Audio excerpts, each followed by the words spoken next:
Hello. I welcome you to yet another exciting, scintillating, and knowledge sharing session on ICAN on AIR program to examine the topic money laundering as a criminal offense. What accountants should know to avoid being victims or accomplices. This episode is poised to be one that will be engaging and insightful. Of course, we will be hosting Chimenka Ezeribe, FCA, on the show. Our guest has vast experiences in tax administration, audit, investigation, IT, financial control, and also a risk management specialist, and he is an author. We are going to be unveiling our guests very shortly. And also on this program, we are going to be flashing to you our adverts about ICAN, few tips and bits about the Institute of Chartered Accountants of Nigeria, and a few announcements.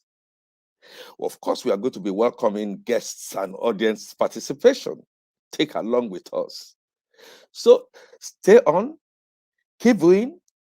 We shall be back with you shortly.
Thank you. Please join me in welcoming Chiemeka Ezeribe, FCA. Chiemeka Ezeribe, FCA, you are welcome to ICAN on Air.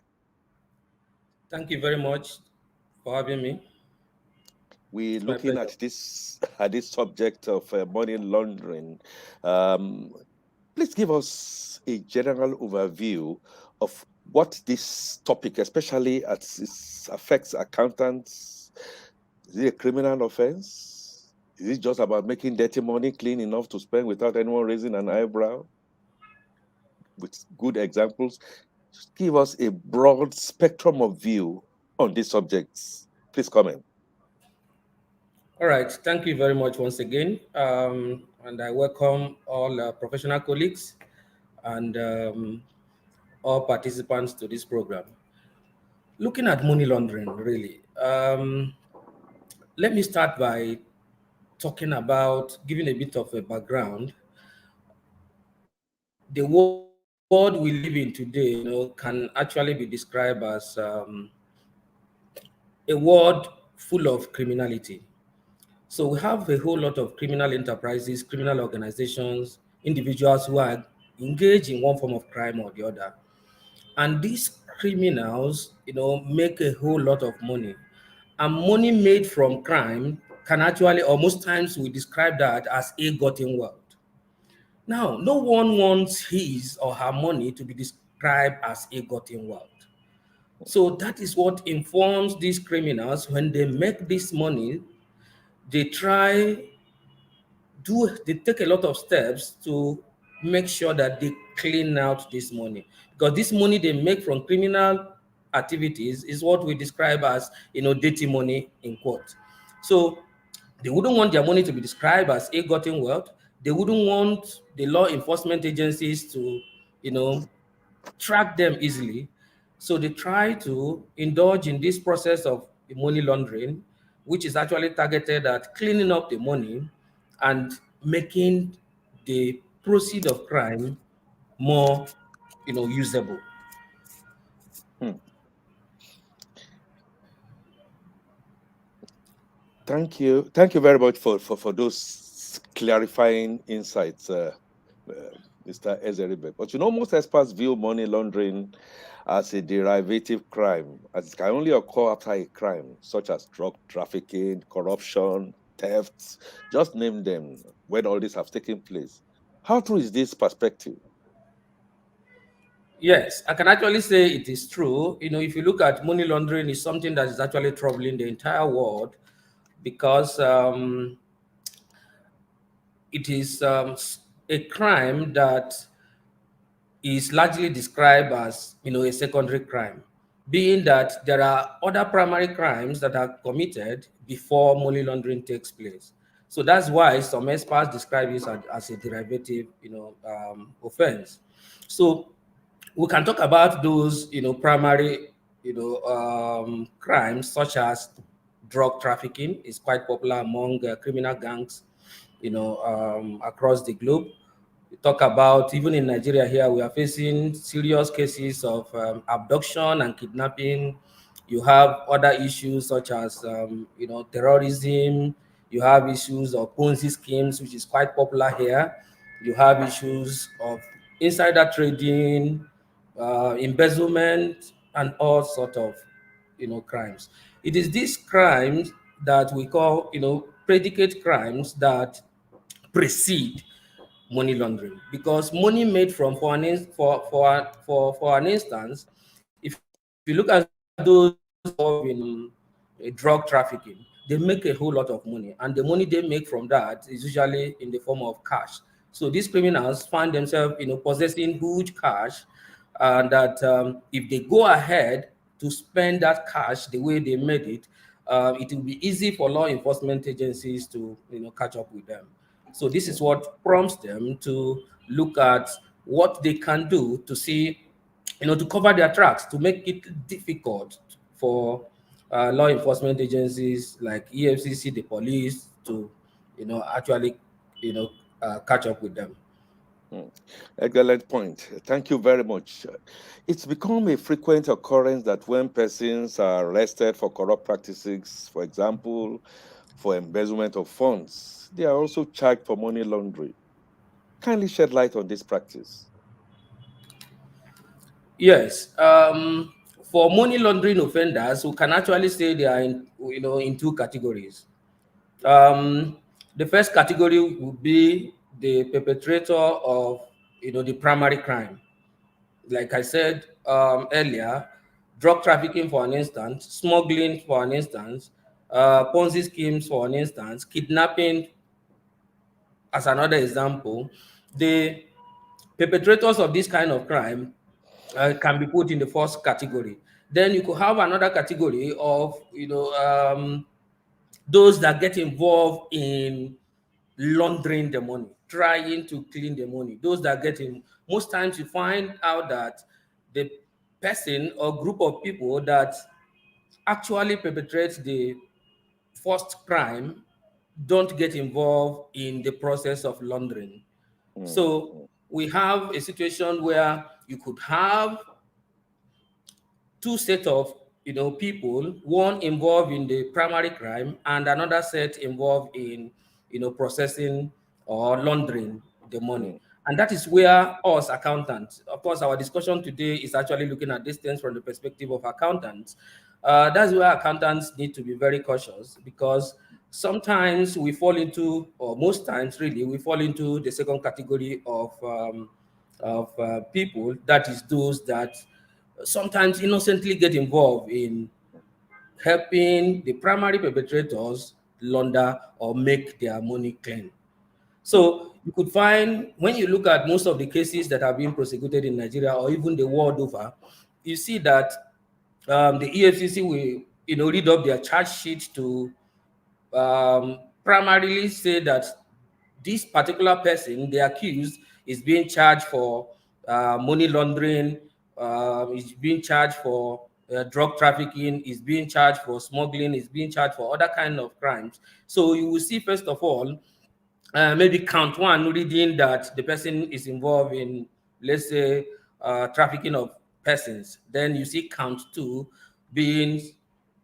a charge for money laundering. So that's the kind Mm. of thing you see most times when EFCC prosecute offenders in Nigerian courts. And it's similar to what we see elsewhere, across the globe. Very good point, Mr. Ezeribe.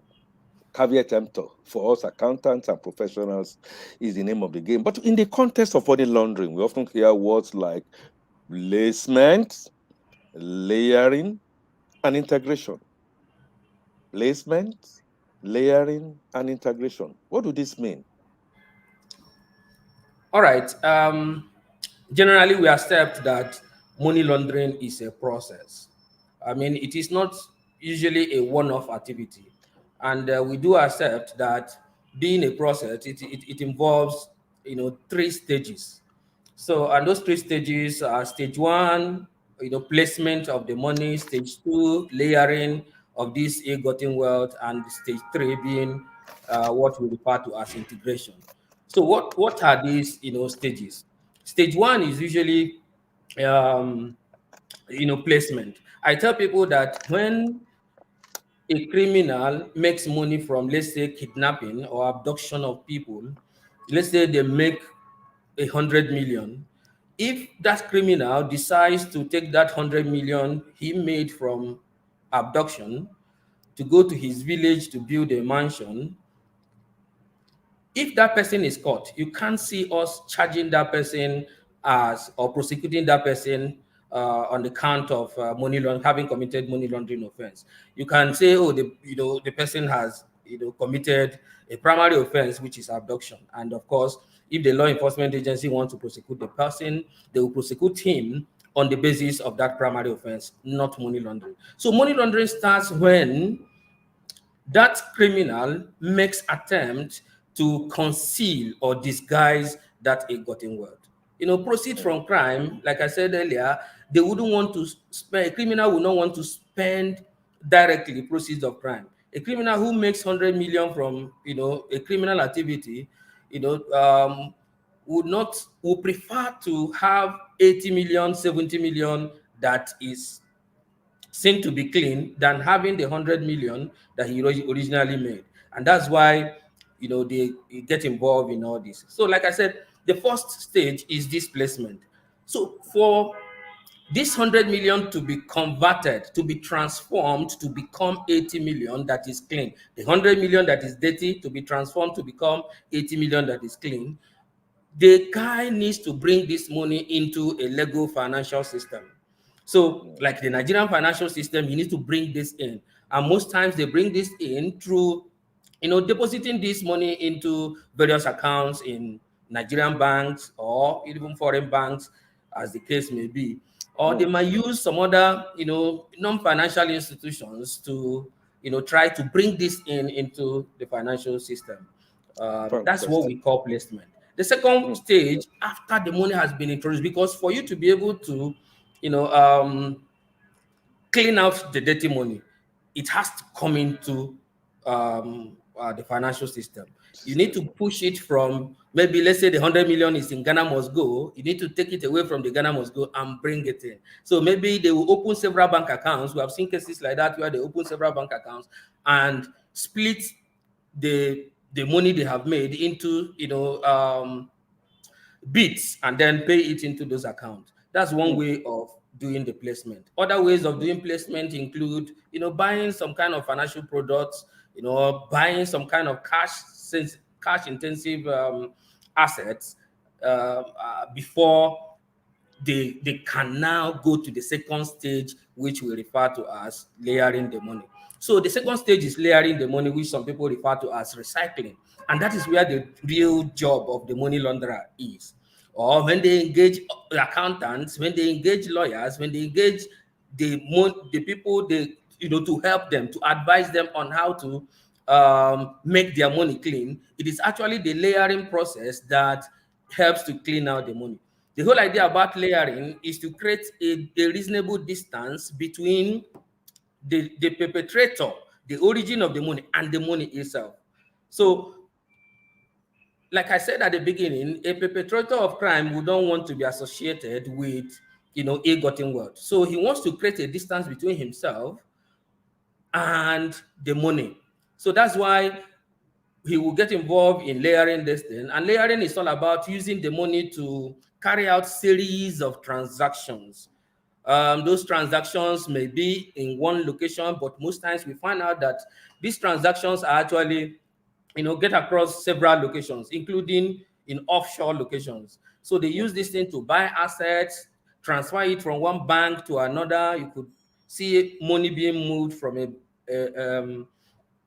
bank or a financial institution in one part of the country to another part, or to another country in Mm. offshore locations. There are actually Yeah. popular destinations across the world that money launderers prefer to use, especially those countries where they have or they don't have money laundering, anti-money laundering legislation. So they prefer to move those money around those locations, even when originally they don't need to spend those money in those locations. In those They seconds. just have to move the money around, turn it around, to create this distance, to make life difficult for any law enforcement agency that wants to track the money.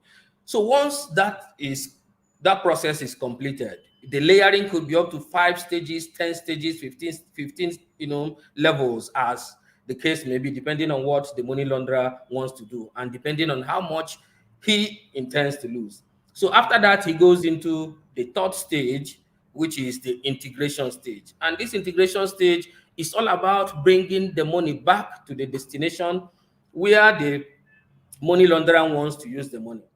This money, he might have made this money in Nigeria and maybe wants to use it in a place like Lagos to build a mansion. So he needs to bring back this money, even when he had, during the layering stage, pushed this money to a lot of countries. He needs to bring back this money to Nigeria to make use of the money. So reassembling the money to the destination where the money launderer wants to actually use the money is the stage we call the integration stage, and that is the final stage that is involved in money laundering. Excellent pointers, Mr. Ezeribe. Of course, no little thanks to Pacific Papers that are coming and showing the world being a sea page. But as you are aware, designated financial institutions, our audit firms, supermarkets, chartered accountants, tax consultants, estate surveyors, and so on and so forth, are required not only to regularly submit reports to their clients' transaction to the Special Control Unit Against Money Laundering, what we call SCUML, but also obtain certificates to be able to operate bank accounts as part of anti-money laundering strategy. What implications does this have for clients' confidentiality, as an example? All right. The place of SCUMUL is, quite important. I think SCUMUL was created sometime around 2005. SCUMUL represents the Special Control Unit against money laundering, which is actually statutory under the Ministry of Industry, Trade and Investment, but operationally they are under the EFCC. So they work together with the EFCC to deal with these issues. Try to implement the anti-money laundering, policies of the um, federal government of Nigeria. As you may be aware, money laundering, we originally had the money laundering legislation in 2004, but that was actually repealed. So the substantive money laundering legislation we have today is the Money Laundering Prohibition Act of 2011. That effectively criminalized, money laundering in Nigeria. And of course, SCUMUL was set up to regulate, monitor, and supervise the designated non-financial institutions in Nigeria. Of course, we already have, the Central Bank of Nigeria and um, other law enforcement agencies dealing with the core financial institutions in Nigeria. So banks are already strictly regulated in Nigeria via the Central Bank of Nigeria. But the challenge was that if you try to curb money laundering through the traditional banking system, you will see that you will never be effective in trying to bring down the level of money laundering you have in a society.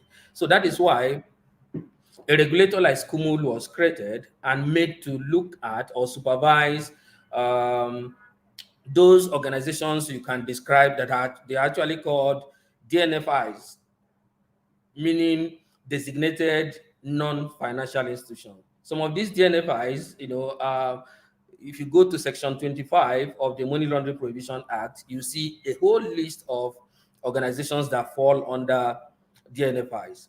But of particular importance is for us as accountants. You see, if you go through that list, you see that you have tax consultants listed as one of them. You also have audit firms listed as one of them, and then you have chartered accountants listed as one of the group of organizations you have under GNFIs. So, but like is required. These DNFIs are expected or are required really to make reports, some kind of reports to the regulators, SCUMU.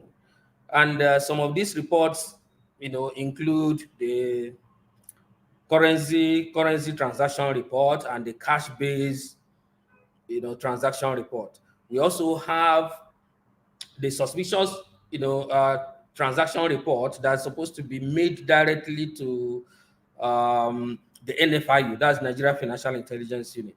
So for accountants, if you're an accountant in practice, you run an accounting firm, you should be very much interested in knowing what your responsibilities are in, especially with this report.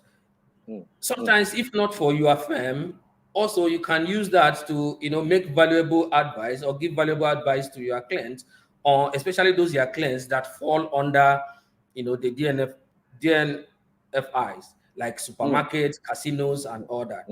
In terms of confidentiality, one thing is clear about confidentiality. I would draw you back to the nuclear guideline that was issued by the ISBA in 2016. And what that effectively says for accountants is that when it comes to compliance with laws and regulation, the duty of confidentiality is usually waived. So for us, if we are required by a law in Nigeria to make reports to a particular government authority, then we cannot hide under the duty of confidentiality that we owe our clients. So that is clearly there in the Money Laundering Prohibition Act, and also clearly stated in the nuclear guideline that was issued in That is 2000. quite clear. Thanks for pointing that out. Then what about operational costs of business and promotion of financial inclusion? This report that has to continually be made. I'm clear that it must be made. But what about the operational costs of business and the almighty financial inclusion?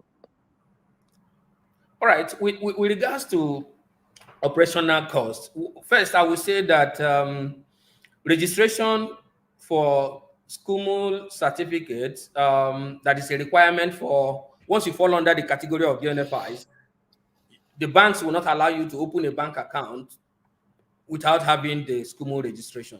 So first, I have to say that the SCUMUL registration is free. All that is required is for you to submit some documents, and you'll be able to. They will register you. They don't charge ₦1 for you to register with the SCUMUL. The cost that the accountant has to incur would be the cost of associated with rendering the reports to SCUMUL. But SCUMUL has done something that is good. In the last 1 or 2 years, they have almost perfected the the use of online portal to submit this report. So accountants can actually submit this report for themselves and for their clients using the online portal of SCUMO. So that reduces the cost associated with what it used to be. This thing, as against what it used to be in the past, when you had to print, reports. Sometimes these reports running in 2 pages, thousands of pages.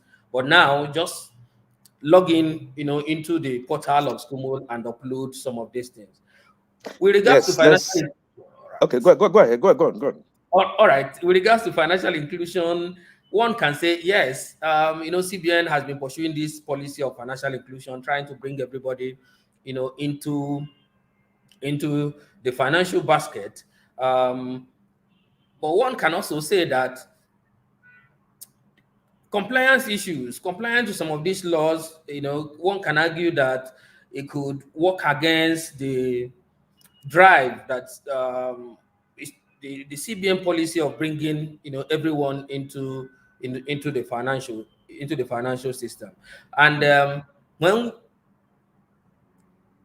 chartered accountants are trying to help their clients to comply with some of these laws, sometimes we find it difficult. Sometimes we encounter challenges with some of these companies, that especially those that wouldn't want to comply. And you see, companies trying to run away from the visibility that being part of the financial system creates, and that works against the spirit of financial inclusion. But the truth is that go to any part of the world, especially in most countries of the world, laws are laws, and laws are meant to be complied with.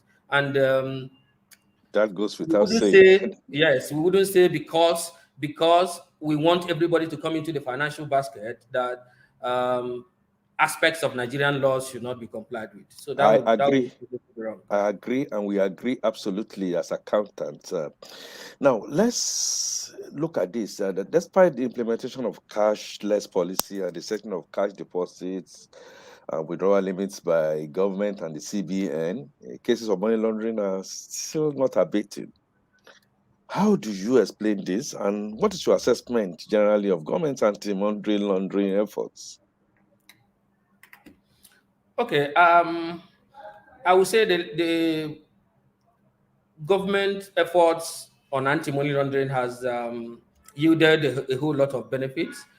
You may be aware that Nigeria used to be in the blacklist of most of the Western countries as regards money laundering issues.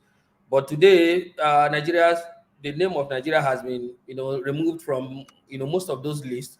One, because we have a proper anti-money laundering legislation, and again we have set up legal and institutional framework in Nigeria that has been quite helpful in dealing with money laundering issues. But like I said at the beginning, money laundering is a global phenomenon. It's a global issue that worries every government across the world, and as long as the world still has criminals, as long as criminality still exists in the world, perpetrators of those crimes will always attempt to hide or conceal, or if you might use that word, disguise the money they have meant from criminality.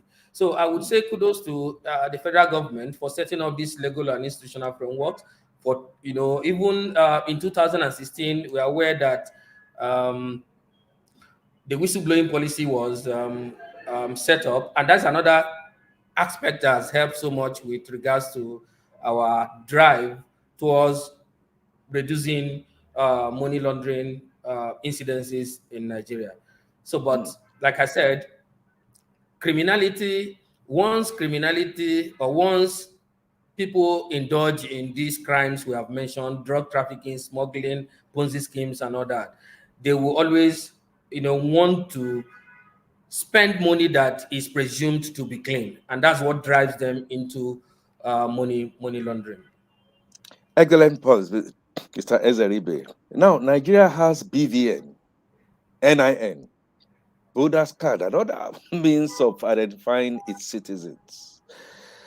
Some analysts believe that for the anti-money laundering government policy to succeed, or at least to be seen to be succeeding, there must be an integrated data security management system. What's your opinion on this? Yes.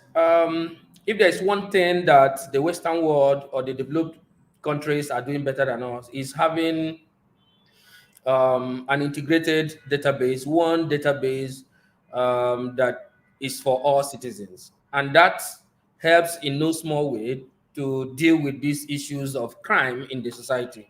You might be surprised, or you must have seen, in recent times, that it is even the Western world, some of the developed world, that are helping us to identify, sponsors of terrorism in Nigeria. Of course, we have been facing this issue of banditry and terrorism in Nigeria, and one can say we have been finding it difficult to pin down those behind this, kind of crime.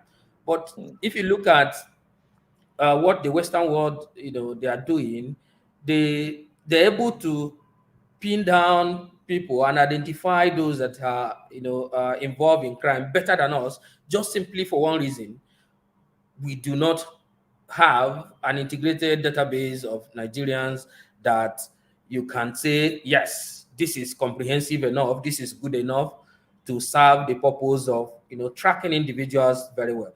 But of course, we are making use of the disintegrated ones we have.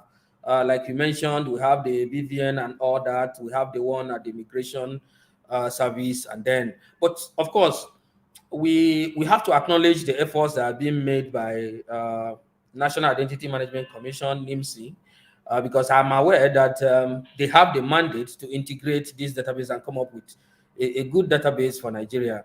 And the day they're able to do that, and bring all these other data into one, you will see that law enforcement agencies like police and EFCC, their job will become easier, because I can tell you that they encounter difficulties when they try to track and pin down the perpetrators of crime in this country, just because of lack of a good database of citizens. Excellent point, Dr. Ezeri, for all the insights you've been given. And to our online viewers, those who are joining us, this is ICAN on Air, treating the topic money laundering as criminal offense. What you as an accountant, friends of accountants, and people who love numbers should know to avoid being victims and accomplices. And be fielding questions to Mr. Ezeribe, a chartered accountant, tax administrator, and a most knowledgeable person. He's been giving this to us. Mr. Ezeribe, thanks very much. I like to ask you, what do you suggest professional accountancy organizations like ICAN can do to show up government's efforts at eradicating money laundering?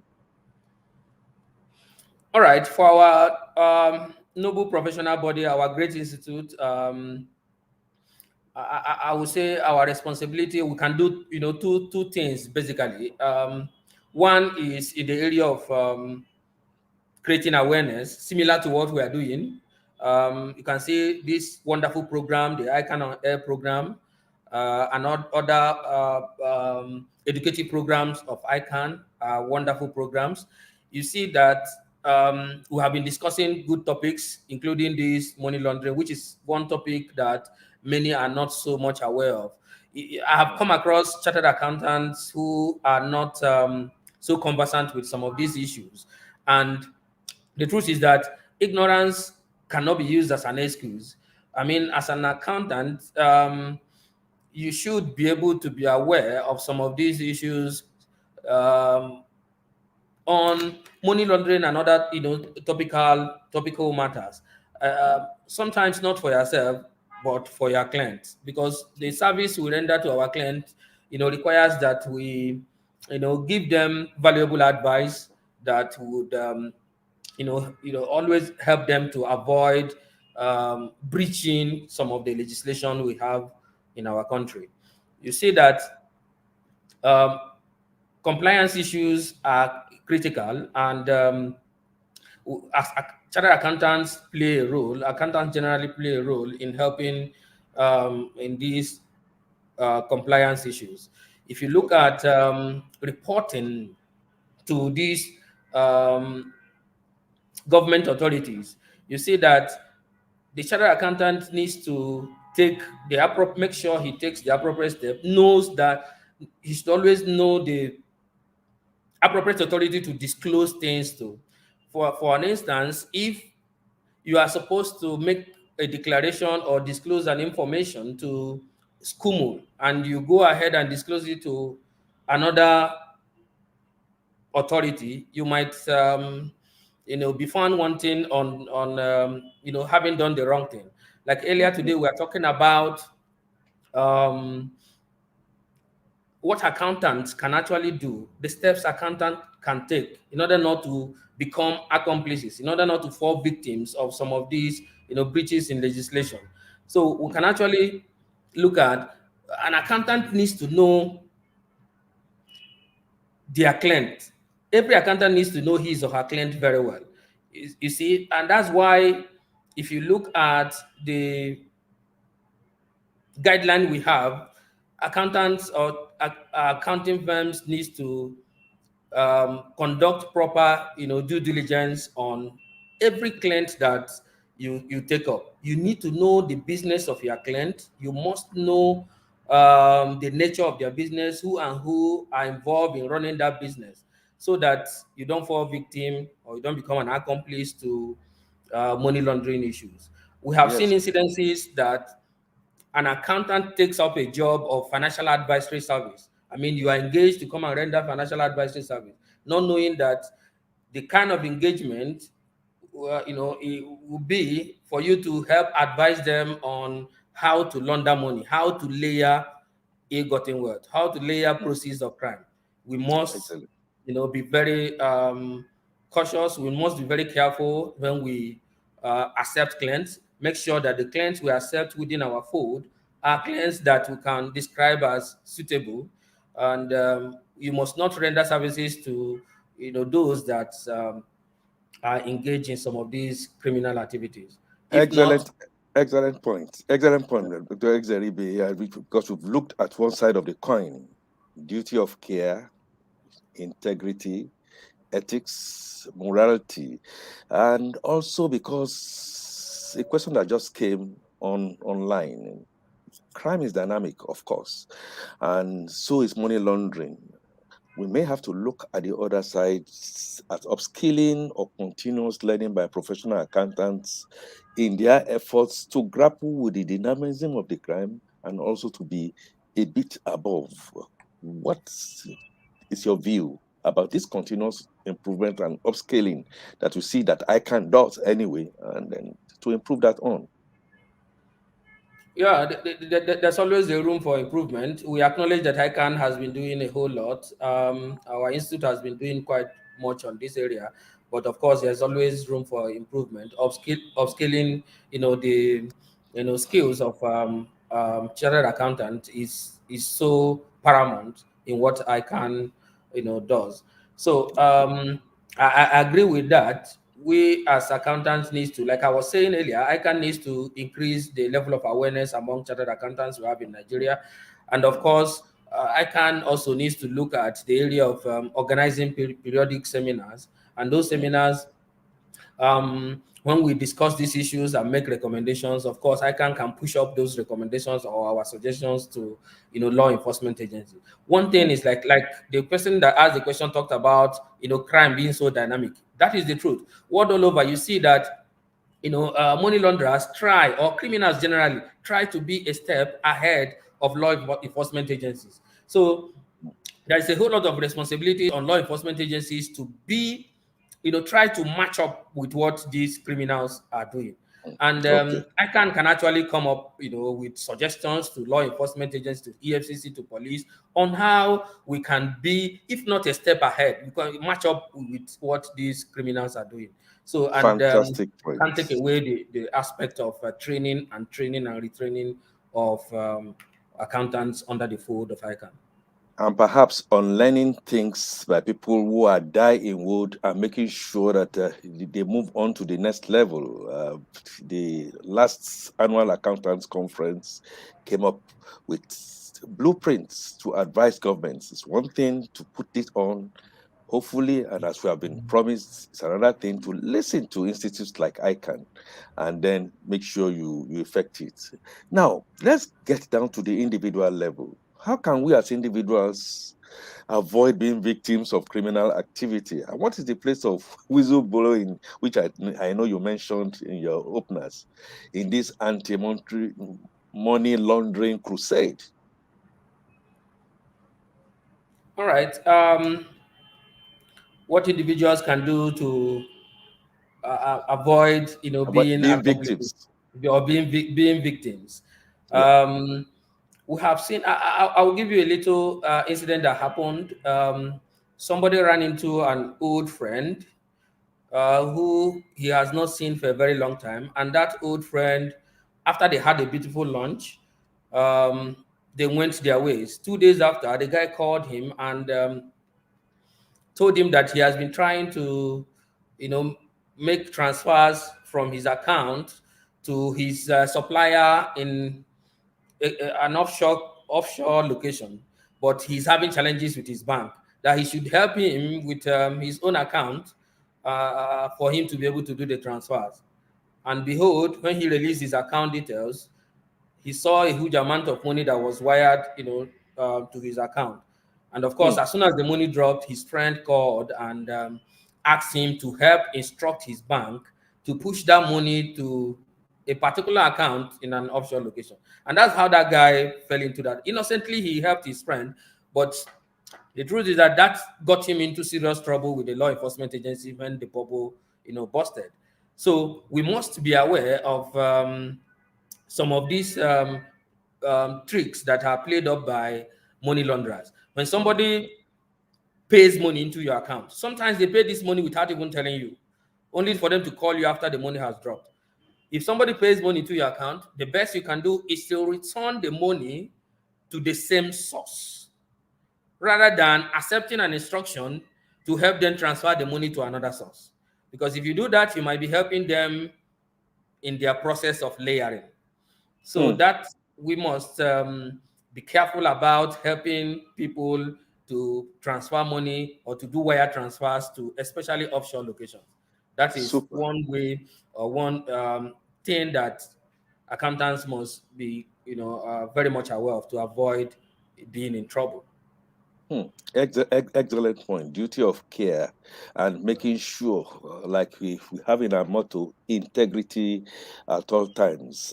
Now, when it comes to the issue of whistleblowing, I have a Yes. question across the screen that says when an accountant disclose clients' money laundering activities, for instance, as expected, that are there protective measures put in place to protect such accountants, like the protective clause in that whistleblowing policy? Is it effective? All right. The whistleblowing policy of the federal government of 2016 was originally seen to be very effective because within the first 1 year, over 5,000 tips were received by the Federal Ministry of Finance. And somehow, the number of tips and maybe Nigerians willing to blow the whistle seem to have dropped.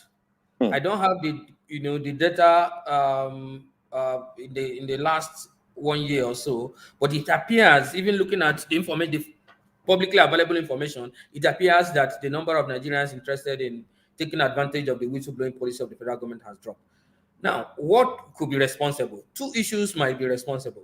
One is, in those climes where whistleblowing policy or whistleblowing framework is effective, you find out that the issue of anonymity, that framework must guarantee the anonymity of the whistleblower. No person, no intended whistleblower will go ahead and blow the whistle if he's not sure that his um, identity will not be disclosed. Okay. If there is an impression, and which is actually the impression that has been created in Nigeria, that if you go ahead and blow the whistle, somehow the person you blew the whistle against will get to know your identity. So, All right. in the aspect of guaranteeing the anonymity of the whistleblower, we need to do more. So that's probably one reason why a lot of people are pulling back from taking advantage of that. The second reason might actually be the fact that the whistleblowing policy remains a policy. It is not a law, and I don't know why it has not been transformed to become a law. And when it becomes a law, you will see that people will have more confidence in blowing the whistle, because the Okay. law will also guarantee payment of the reward that is associated with blowing the whistle. Because those two reasons, like I was saying, two major reasons make people to blow the whistle. One is the reward associated with it, and the second one is, you know, he has to be sure that his identity will be protected. So maybe these Excellent two point. things are lacking here in Nigeria, because there were also reports that when people blew the whistle, in Nigeria, the policy said you will be you will be rewarded with between 2% to 5% of the amount that was recovered. We have had cases of government changing its position with regards to the reward and all that. So, and those things are not helping us. Oh So, yes, I believe, consistency. yes. Consistency is the name of the game, Mr. Ezeribe, and that goes. So, as we are winding towards close, I must ask you this: that Nigeria has been engaged in unending battle. We all know that, of course, terrorists, bandits across the country. What roles do money laundering and information technology play in this war against terrorists? What role can they be enhanced to play? Um, the war against terrorism in Nigeria has become a big one, and we can say that terrorism, terrorism financing, money laundering are crimes that go hand in hand. And one will not be wrong to believe that when governments are putting measures to curb money laundering, they are also indirectly dealing with issues of terrorism. If you look at all the regulatory bodies that were originally in charge of coming up or developing anti-money laundering policies, their mandate have now been expanded to include that of terrorism. And taking a cue from the intergovernmental organization, that's the Financial Action Task Force that was set up in 1989, that that organization has its mandate now expanded to include issues of terrorism. And in Nigeria here, as we try to track down those that do money laundering, because anyone who wants to finance terrorism would not want to be identified. So they Okay. will definitely try to layer or launder the money several times before they push the money to the guys they use to commit this terrorist act. So I believe, yeah, Excellent we point. are doing a lot in that regard. Excellent point, Mr. Chimela Zeribe. And because time will not always be our friend, will you give us your parting shots on this whole subject, how it affects us as accountants and the friends of accountancy profession in Nigeria? All right. My parting shot would be for accountants, we need to be more careful, seek for more knowledge, make sure you know who your clients are, make sure you understand their nature of business, make sure you have a compliance officer within your firm who will be liaising with the regulatory authorities like SCUMO. Make sure that you are always on the right side of the law. And of course, I will not fail to appreciate our great institute, the Institute of Chartered Accountants of Nigeria, for setting up the ICAN on AIR program. It has been a wonderful thing. I mean, um, one might not know, but the truth, what I have seen is that it has been widely received by accountants and non-accountants. I have seen a whole lot of people comment this program, and I actually enjoy this program. The I must also say thank you to Mr. Akin Fatunke, the Oh, anchorman for this program. You have been doing a wonderful job, and I appreciate what you are doing. So for us accountants, please, I beckon on you to, you will never be on the losing side if you always go out to seek for more knowledge. I thank you mean, very knowledge is much, Mr. power, Ezeribe. and that is what Thank, ICANN stands for. Thank you very much, and be sure that we are going to be calling on you. I am just a tip of the iceberg, the larger, bigger iceberg. The editorial team were working behind the scene, backup and production team, and of course, our visionary president, Mrs. Comfort Eyitayo, MNI-FCA, who has been giving a lot of impetus, and the entire council members. Thank you very much.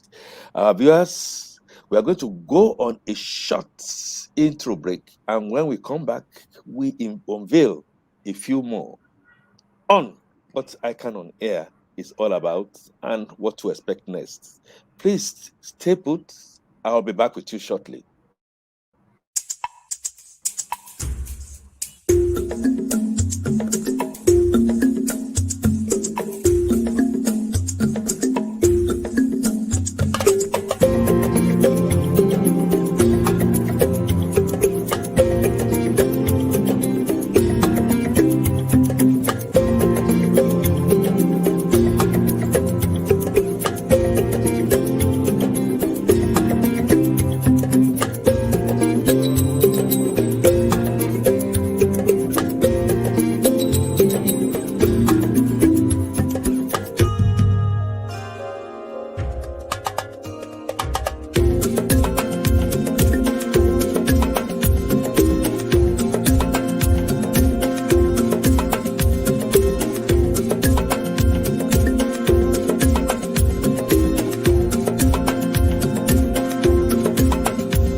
I thank our viewers for staying put, and I thank you immensely for your comments, your great insightful questions. And one thing I'm going to be asking you to do, get at least one or two people to join you to come and continue to benefit from the knowledge box that ICAN turns out 2 times in a week.